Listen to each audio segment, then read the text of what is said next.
Alright, so let's talk about Apple's new card that is an extension of the Apple Pay. We're going to dive into some things that you may have missed, go into the fine print, and kind of cover some things they kind of glanced over and dive into them. So let's jump into it. Hey everyone, welcome back. This is Lewis Pike here. First thing first, before we jump into the video, make sure you hit the subscribe button. Go ahead and click the little bell so you get notified. Let's jump into this video. Okay, so the Apple card is out and there's been a big buzz about it.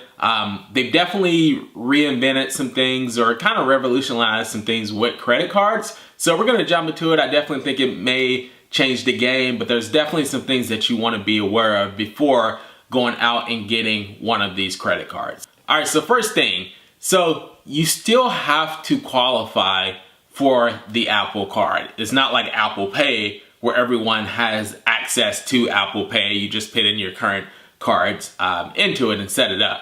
With the Apple card, it is actually a credit card, so you still have to go through the process of getting qualified for the credit card. And it's typical like a normal credit card process where it's supposed to be really quick and you're supposed to get approved within minutes and to be able to start using it, but they will be doing a check to make sure that your credit history is good. So if you've had a good history in the past with credit and your credit rating is good, then that it will entail make sure that you get a higher credit limit. Obviously, if you've had a bad history with credit cards in the past, then either you're gonna have a really low limit or not get accepted at all. As far as the details of like going into what Apple is going to use to qualify you, they haven't really gone into the details of that. So it's not really clear yet of how are they going to approve it. I'm just assuming it's going to be like a typical credit card. One thing to note though, it's only going to be available for USA customers starting this summer. I don't know the details of when they plan to roll it out internationally, but from what they released in the keynotes, it's going to be available for US customers starting this summer. Okay, something cool that they roll out with this is what Apple is calling daily cash. Now, some of you may be familiar with the Apple Cash. You may already have that on your phone. It's kind of similar to Venmo, which is a popular, or PayPal. It's kind of similar, Cash App, some of the peer-to-peer lending platforms. Apple has their current version that's out right now that's called Apple Cash, and you can send and exchange money.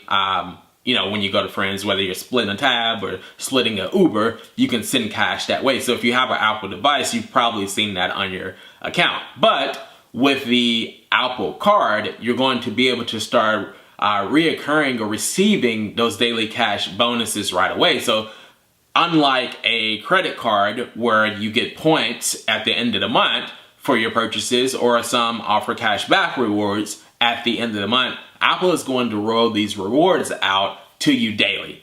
And depending on where you spend or buy, you can get up to 3% on this daily cash back each day. So to jump into some details of how that works, like you can use the daily cash to pay for purchases. You can use it to apply towards your current bill or upcoming bill.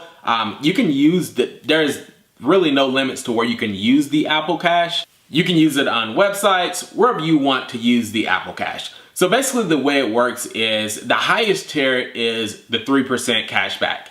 And that's going to be for any purchases that goes towards Apple. So if you buy any Apple devices, if you're making purchases on your phone, like from the App Store, through iTunes, you're using the card to pay for your iCloud storage bill, any Apple purchases, you're gonna get up to 3% back on those.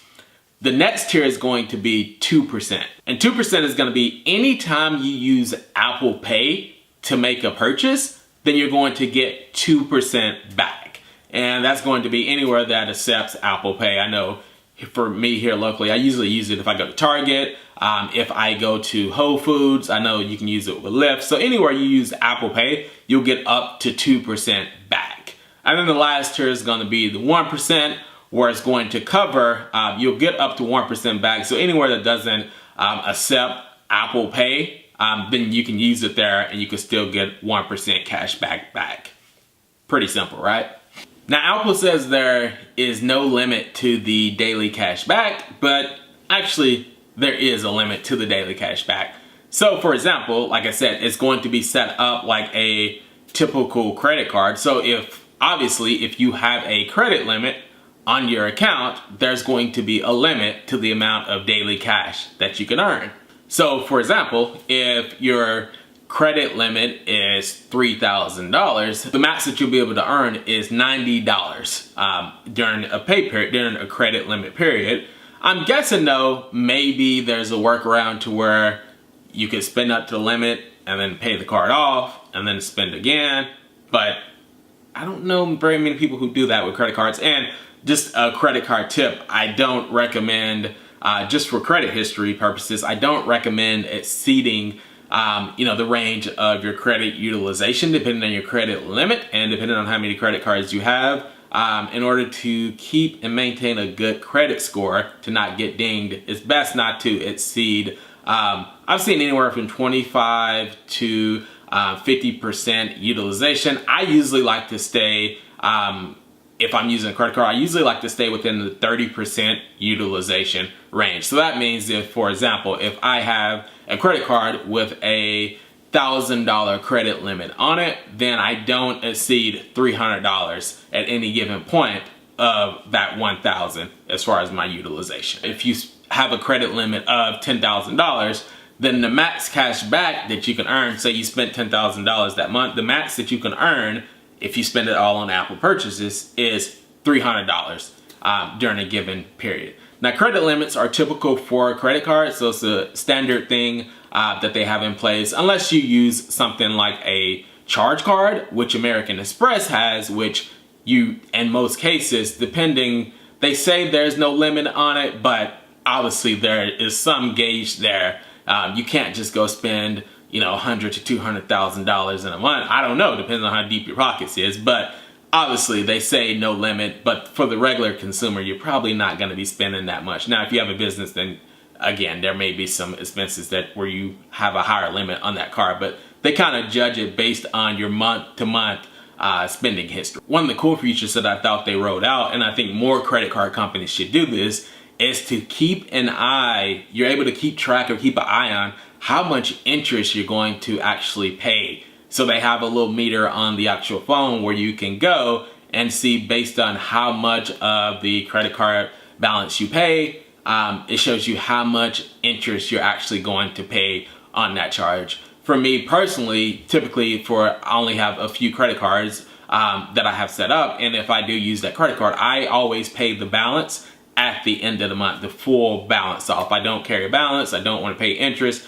and I only spend what I have budgeted for certain bills, but I just use it just to get points, but I always pay my bill each month. So I think that's a cool feature that they have, and it's fully transparent, and it's almost like they're encouraging you to pay off your credit card each month by showing you that, and there's no hidden fees, no secret fees. They're encouraging you to pay that card every single month. Okay, so let's talk about fees. So according to Apple, there is no fees associated with the card. So there's no annual fees, there is no late fees, there's no going over your credit limit fees, there's no international fees associated with the card. So when I say no late fees, there's no $25 late fee payment or $35 late payment. So you're probably wondering, what happens if I don't pay my credit card?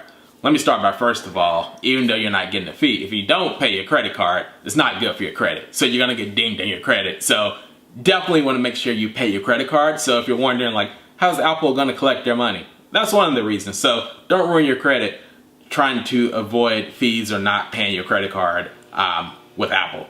So let's jump into how they actually do it. Now, they don't actually have a fee in place, but they will, according to their website, they will charge interest on the amount that you owe, so on the balance of the card. So there will be interest accrued. So basically, Apple's going to get their money. If you don't pay your card, they may actually advertise no fees, but they're going to get their money. In other words, Apple isn't giving you free money, and they're not giving you money for nothing. So if you don't pay your card, like I said, there will be, according to the website, to the fine print, there will be accumulated interest on the card. Interest rates. So another thing that was advertised is some of the lowest interest rates or the lowest interest rates out there for credit cards. So looking into the fine print of actually like what they're charging for interest, looks like it's going to be a variable APR, variable interest rates that's going to go between 13.24% to 24.24%. Again, this is based on credit worthiness and also based on the rates for March of 2019. They may change this in the future, but for right now, what they have listed in the fine print on the website, like I said, it goes from 13.24 to 24.24, depending on how good or bad your credit is. So let's jump into some of the additional features of the Apple credit card that you may have seen. So when you sign up for the card, you're going to get access to the card right away. It'll be in your Apple Pay on your card if you get approved. They're also going to send you a titanium card in the mail as well. The cool thing about the card looks really cool. So definitely maybe some people just getting the card just for clout, kind of like when Apple first blew up. I remember I worked at Best Buy and people will always come in and be like, hey, look at computers. And they'd be like, no, I'm a Mac user. So you may get the same thing with the Apple card. I don't know. Anyway, just joking. All right, so they're gonna give you a titanium card, which is cool. I have a few of my cards. My American Express Gold and Platinum card are both the metal cards, which are cool. So the metal card thing seems to be catching on now these days. The cool thing though about Apple's card is there will be no number on the card, which I'm not quite sure how you're gonna use those cards for online purchases, or if you can use it for online purchases that don't accept Apple Pay, since there's no credit card number associated with it. I guess we'll figure out. Some of the other cool features is that I like is they're going to give you just a breakdown of your charges and kind of the spending categories right there within the app for you to see it. So, and another cool thing is too, you'll be able to see, like, they're going to have map locations so you can see where you made the purchase at. So if you have a question about a purchase, you can actually go in, look at that purchase and see the exact location right there from your phone of where you purchased it. So I think that's pretty cool. Another cool feature that they're rolling out too, as far as support, getting support for the Apple card, instead of having to call in and speak to someone, you get to communicate via text message. So instead of having to call in and talk to a robot, then you get to text to a robot. It's most likely probably going to be a robot. I don't know. They may have a real person there answering, but I thought that's pretty cool because I'd much rather text to get support and get things updated onto my account than call in. I think especially in this generation, a lot of people don't like to actually talk on the phone, or maybe I'm just speaking for myself. I don't like to talk on the phone that much. So texting works great for me. So that's the wrap up. I definitely expect to have, as the card gets close to rolling out, I definitely expect for them to roll out more details and more features of the actual card. And curious to see, if people are going to get it. If you plan on getting the Apple card, go ahead and drop a comment below in the comment section. Really haven't made up my mind of if I'm going to get it. I think I'm good. I like the setup I have with my American Express cards. Not really sure if I'm going to get the Apple card. I don't really see a need to get another credit card just to have another credit card. But curious to see what your thoughts is. Have a good one.